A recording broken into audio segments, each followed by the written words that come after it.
there foodies, welcome back to my channel. If you're new here, welcome to my channel where I make delicious homemade recipes.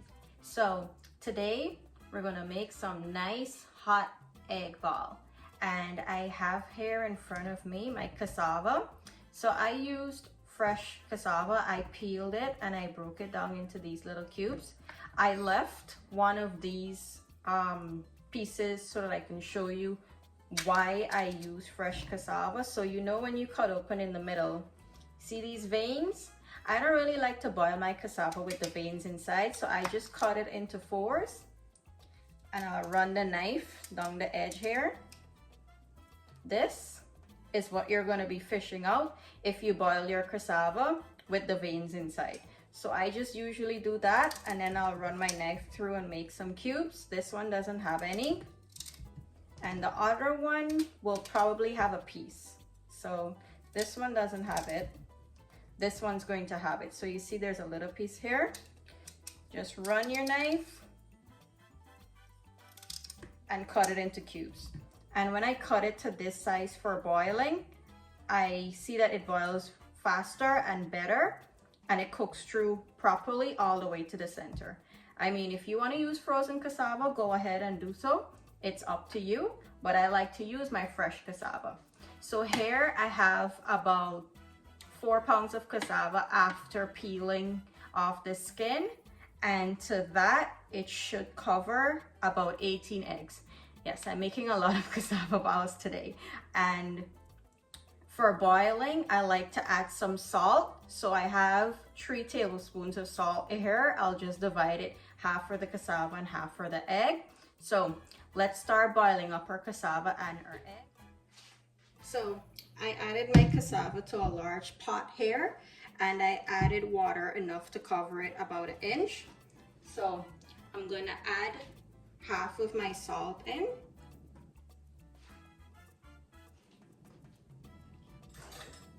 Give it a stir.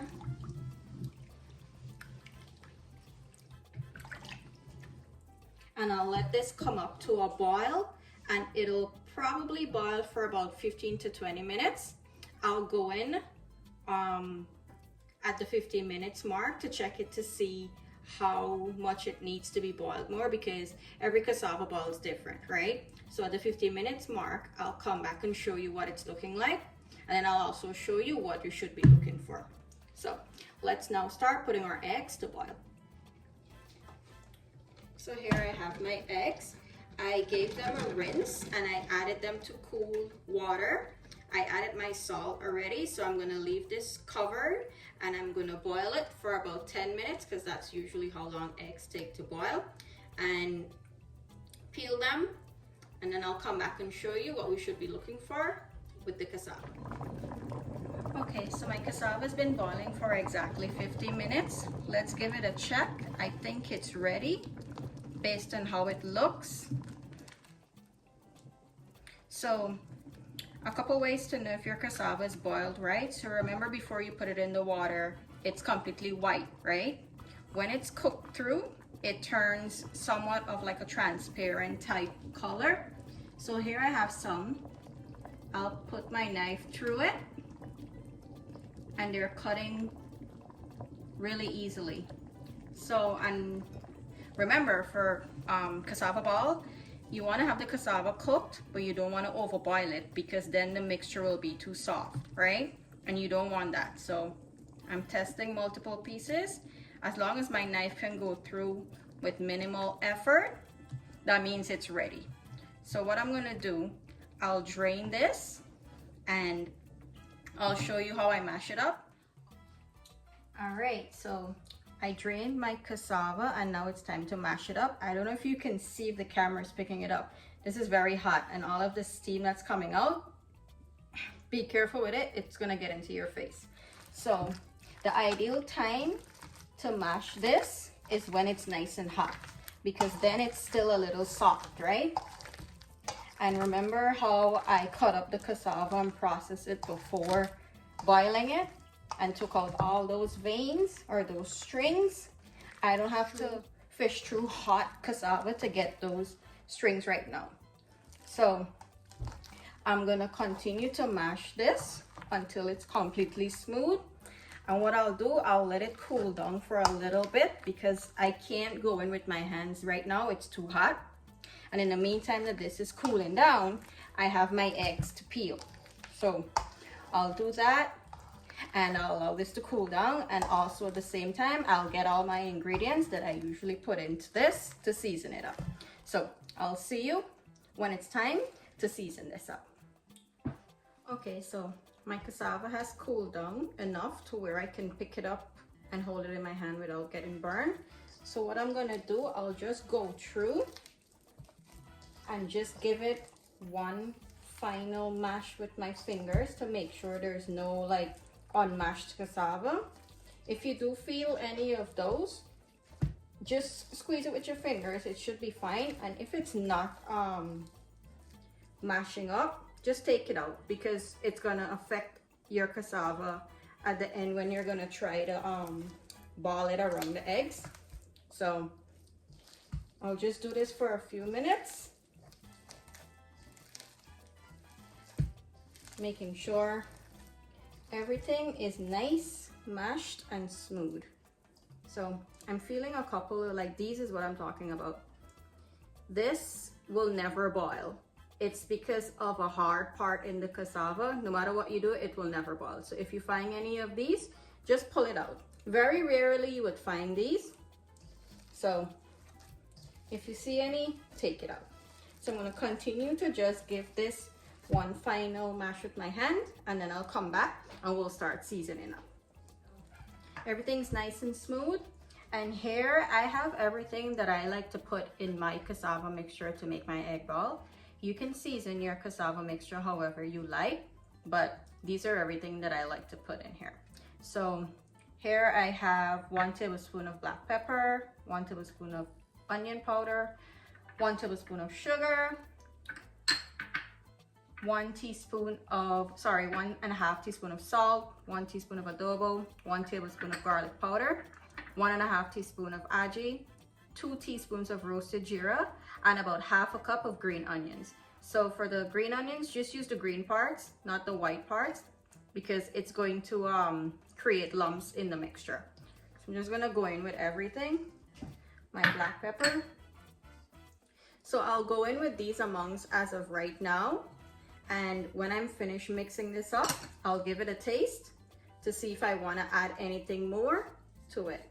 Because you can use the same measurements over and over for cassava, and sometimes you need more.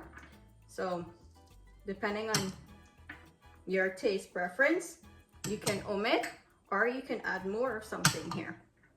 So put all of this in.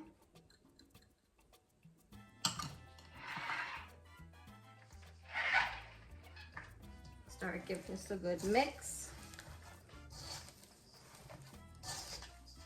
So I'm going to work this in a kneading motion, just like if I'm kneading flour. All right, so we have everything nice and mixed in here. I gave it a taste. Ingredients are perfect. I don't need to add anything else to it for me. So like I said, if you want to add more something or less of something, or you don't want to add something at all, just omit any of the seasonings that I would have used. So what I like to do next is portion out the cassava to the amount of eggs that I have. So that way I know each one has the same amount of cassava, right? Now, I want to show you what your cassava mixture should be looking like. So you see how I'm picking it up as if it's like an actual dough? It should be firm to hold this shape, but it should be soft at the same time. So that's how you know you would have boiled your cassava to the right amount of softness. If by chance, like I would have mentioned in my potato roti video, just like with the potato, if you happen to boil it a little too soft and you notice it's sticking to your hand too much, pop it in the fridge for about like a 15-20 minutes. What the fridge will do, it'll suck out all the moisture that's in there that's not needed, and it'll start to dry it out a little bit. So now when it's time to work with it, it might be a little soft, but it's not gonna be as soft as it was before going into the refrigerator. So that's a little tip in case it happens, because sometimes it can happen and we're only human, right? We're gonna make mistakes ever so often. So now what I'm gonna do, I'll just start portioning out the amount that I think I'm gonna put around an egg, which is usually around this amount. I should be having 17 portions. I know I said that I did 18 eggs, but one of the eggs cracked and most of it came out. So there goes that egg. So I'm gonna portion these out and then we'll start putting it together.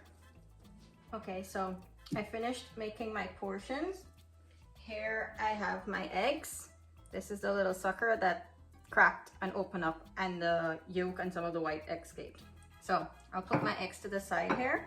I also have a little bit of extra flour. What I like to do is take some of the flour and dust it in my hands, and then I'll start turning the portions of the cassava into a patty. The flour helps it to not stick to your hand too much. It's gonna stick, but this just helps for you not to keep having to wash your hands, because to deal with these, the best way is to deal with it with clean hands, right? So what I'm gonna do, I'll just put my flour right here. I'll rub some of it in my hand. I'll take one of my cassava's portions, flatten it out.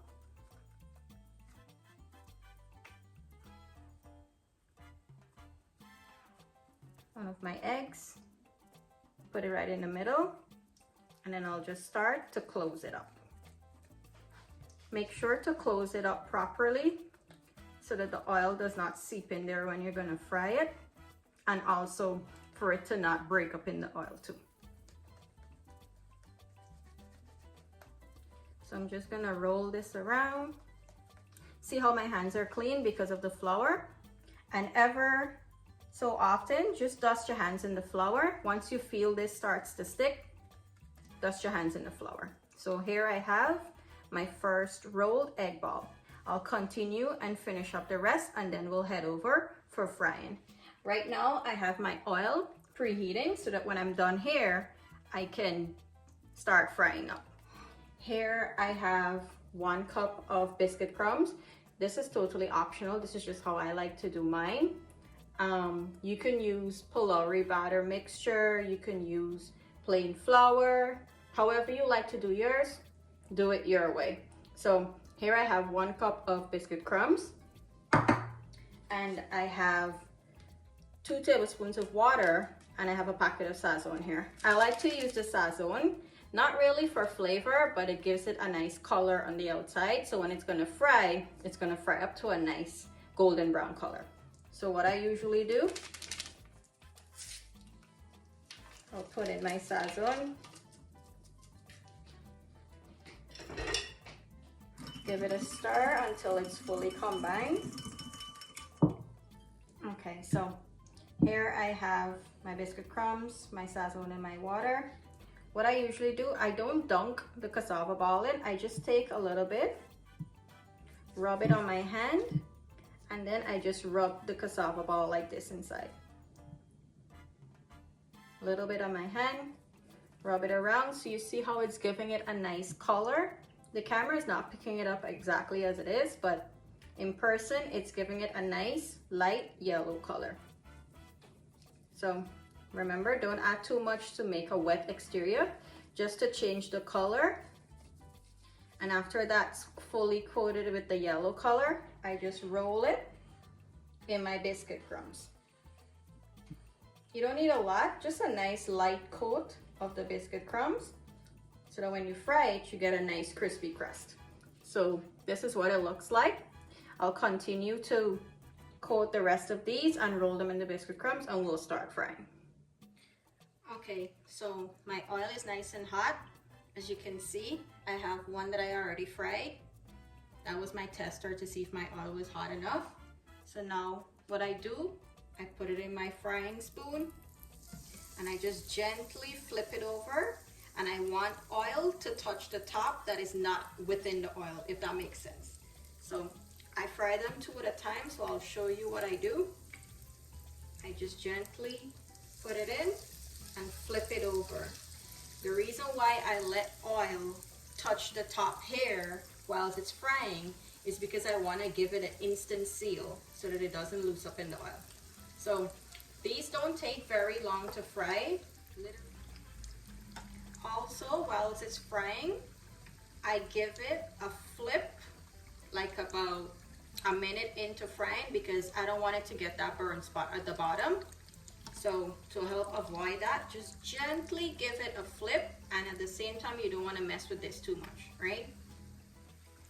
Okay, so literally within 2 minutes, our cassava ball is ready to come out of the oil. I don't like to fry mine too dark. I like it on the light golden brown. If you guys haven't figured out by now, I don't like my things fried very dark. So what I'm gonna do, I'll drain it in this plate right here, and then I have a second tray with some tissue. As the plate folds up, I'll just move it over. I like the double drain effect because it just helps to get out as much oil as possible. So see how nice and light and golden brown they fried up? Now I'll continue to fry the rest, and then when I'm done, we'll cut into one and we'll see how good it looks on the inside. So see you when I'm finished. Our delicious egg balls. See how nice and golden they fried up? So here I have some fresh mango sour that I made this morning. If you haven't seen my recipe for my mango sour, I will link it in the description box below. Do go check it out and give it a try. You're gonna love it. So let's cut into one of these egg balls. Let me shift this down. Let's cut this one right on top here. So I like to cut it down the middle and then cut it back to make it into quarters. Look how good that looks on the inside. Now, after that, I'll take some sour and put it on each piece that I would have cut open here.